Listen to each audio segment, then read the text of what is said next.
Antes de adentrar no fulcro do meu pronunciamento sobre as reivindicações do funcionalismo público, desejo fazer uma rápida análise sobre o resultado da última pesquisa do IBOPE sobre a sucessão presidencial. Na minha avaliação, ela indica que a sociedade brasileira cristaliza sua vontade de mudança.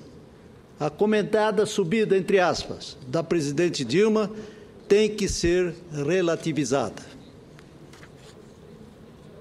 Sobre o tema, na última sexta-feira, o eminente senador Abílio Diniz, a quem reconheço acendrado espírito público e de consistente defesa dos interesses de seu Estado, o Acre, aqui nesse plenário, comentou o tom de leve ironia provocatória às oposições, que a pesquisa detectou um aumento de 3 pontos percentuais em favor da senhora Presidente da República, nessa batalha de comunicação pré-eleitoral. E o faço com muito respeito ao senador, uma questão de ângulo de visão que, da parte de Sua Excelência, me pareceu extremamente lateral, porque desconsiderou a amplitude ou a largueza da pesquisa, cujo diagnóstico não abriu esperança para a senhora Presidente, e sim desventura. Primeiro, porque a aferição aconteceu exatamente no pico de maior exposição da Presidente no horário eleitoral gratuito da TV, com a chamada, entre aspas, propaganda do medo. Ou seja, os 3 pontos percentuais constituíram fruto de insistente e persistente presença da presidência nas mídias televisiva, radiofônica e da imprensa escrita e digital no esforço de seu marketing para focalizar a sua imagem. Esses índices minoritários comprovam apenas que o resultado foi pífio. Segundo, que se considerarmos as margens de erro, sua preferência pode estar estagnada no mesmo patamar da pesquisa anterior. O tempo dirá. Na verdade, a avaliação do seu governo piorou. O desempenho entre o regular e o ruim suplanta e com boa margem o que se apresentou de bom. Nas simulações do segundo turno, ela cai significativamente. Nos quesitos ruim e péssimo, os índices são crescentes. A vontade de mudança é forte. Nesses aspectos, a pesquisa IBOPE mostra uma crescente fragilização do governo. O jornal O Globo noticiou que Dilma cresceu 12 pontos percentuais entre os eleitores de renda acima de 5 salários mínimos, passando de 26% em abril para 38% em maio. Enquanto isso, o senador Aécio, de 10% das intenções de voto para 17% nas camadas mais pobres da população. Ou seja, parece que a propaganda do medo atingiu o eleitor das camadas altas do extrato social, que é mais cauteloso. A população de baixa renda quer mudança e revela estar insatisfeita. Esse fenômeno está chamando a atenção dos estudiosos e dos especialistas. Os candidatos da oposição tiveram crescimento expressivo à medida que vão se tornando mais conhecidos. Os números mostram claramente que teremos uma eleição disputadíssima, que será definida em 2 turnos. Acredito que em 2014 será grande a chance de mudarmos os rumos do país. Com essas breves considerações, senhor presidente, adentro ao tema principal desse meu pronunciamento. Digo, esta Casa acompanha desde o começo deste ano o adensar das reivindicações do funcionalismo público em todos os entes federativos. São demandas reprimidas que vêm se arrastando há muito tempo, em alguns casos várias décadas, sem que os governos consigam resolvê-las, em decorrência da imensa complexidade da burocracia brasileira e da falta de vontade política de seus dirigentes. De minha parte, tenho recebido em meu gabinete comitivas de representantes de vários segmentos do funcionalismo público, reivindicando a aprovação de projetos de lei que representam, em seu conjunto, conquistas históricas e importantes. Creio, senhor presidente, que Vossa Excelência, senador Paulo Paim, como eminente senador Capiberibe, também o tenho recebido pessoas oriundas do serviço público, que vêm trazer as suas reclamações, os seus pleitos, todos eles plenamente justificados. Nas discussões que tenho travado com as lideranças sindicais, que representam principalmente os setores de saúde, educação e de segurança pública, são evidentes a justiça de suas reivindicações. Esses trabalhadores merecem o respeito da população. Eles trabalham com a escassez, com a precariedade operacional, com baixos salários, muitas vezes em locais insalubres e perigosos. E o mais grave, a população muitas vezes não reconhece sua importância, nem os valoriza de acordo com os relevantes serviços que prestam. De modo geral, as lutas dos servidores públicos visam, em última instância, prestar serviços de qualidade para a população.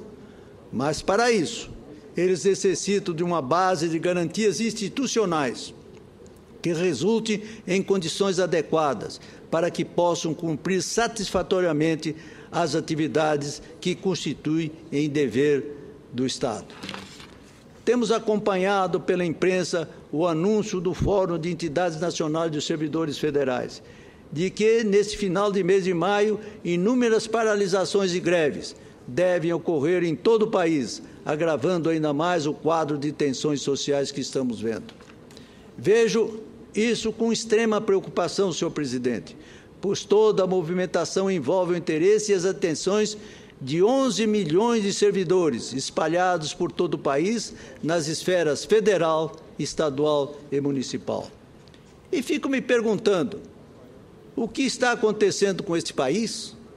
Por que o governo insiste em empurrar com a barriga problemas estruturais do setor público, criando uma imensa demanda reprimida que previsivelmente explodirá em períodos eleitorais? Há várias respostas. Deficiências de gestão, falta de projeto estratégico, distorções de prioridades, corrupção endêmica, improvisação permanente e a falta de compromisso com a sociedade. Mas o governo tem utilizado um argumento único diante dessas reivindicações: não há recursos. Repito, não há recursos. O funcionalismo diz que os recursos existem. Argumento que o governo paga mais de 200 bilhões de reais por ano para pagamento de juros da dívida interna e vem bilhões em obras da Copa, em subsídio para a cobertura de setores energéticos e petrolíferos, segurando as tarifas de energia elétrica e da gasolina. Enfim, senhor presidente, o funcionalismo não consegue fechar a equação. Como pode o Brasil bater recordes de arrecadação todos os meses e, ao mesmo tempo, dizer que não tem dinheiro para atender reivindicações básicas que, inclusive, estão previstas pela legislação? E Vossa Excelência, senhor presidente e senador Paulo Paim, que é tão sensível a essas questões sociais, sempre aqui patrocinando os verdadeiros e legítimos direitos do funcionalismo público, é o maior testemunha do que eu declarei há poucos instantes, corresponde à mais absoluta realidade e o mais justo clamor. É neste momento que a chamada contabilidade criativa tem operado a todo vapor. Muitos governos colocam nos itens orçamentários percentuais de gastos obrigatórios com saúde e educação, penduricalhos esdrúxulos, só para cumprir artificialmente o imperativo constitucional. Na base das demandas dos servidores, senhoras e senhores senadores, reside as imensas contradições sociais do país. Não há como pensar em desenvolvimento sustentável, com crescimento robusto e permanente, sem servidores especializados, altamente profissionalizados, que não sofram pressões advindas do aparelhamento partidário. temos que fazer uma imensa reflexão sobre as reivindicações do setor público brasileiro, superando, inclusive, alguns preconceitos que enxergam neste segmento privilégios, letargia, excesso de benefícios e mordomias. Acredito que esse seja o momento para debater os pontos fundamentais das propostas dos servidores públicos, principalmente porque é cada vez mais urgente que encontremos soluções efetivas para segmentos funcionais que mantêm estreita e necessária relação com a cidadania. Senhor presidente, eminente senador Paulo Paim, quero também aproveitar a ocasião deste pronunciamento e dar no seu final para tratar de um tema relevante para o setor produtivo brasileiro. Recentemente, a senhora Presidente da República anunciou os recursos do Plano Safra 2014 e 2015. Serão liberados 156 bilhões de reais em créditos para o agronegócio brasileiro, aumento de 14,7% em relação ao ano anterior, com a taxa elevada para 1%. Mesmo considerando que é medida importante, quero observar que o aumento deste crédito não modificará a relação produtiva da, aspas, porteira para dentro e da porteira para fora, fecha aspas. Os entraves logísticos permanecem. Os produtores continuarão a ter dificuldades em escoar e armazenar seus produtos. Haverá repetição dos mesmos problemas de todos os anos. A malha rodoviária continuará a mesma. Não haverá ferrovias. O setor portuário não foi tocado. Enfim, poderemos até ter a maior produção, mas isso esbarrará, mais uma vez, na falta de infraestrutura adequada. Noutras palavras, senhor presidente, o país viverá essa contradição histórica. Poderá até bater recordes de produção, mas, ao mesmo tempo, será campeão de perdas e prejuízos por causa da precariedade logística, hoje e há muito tempo, uma das questões mais reivindicadas pelos produtores rurais. Até quando vamos assistir ao mesmo filme todos os anos? Torcemos, sinceramente, que essa realidade seja outra a partir do ano que vem. É, sinceramente, o que eu desejo, é o que deseja a grande maioria do povo brasileiro. Senhor presidente, é a manifestação que tenho.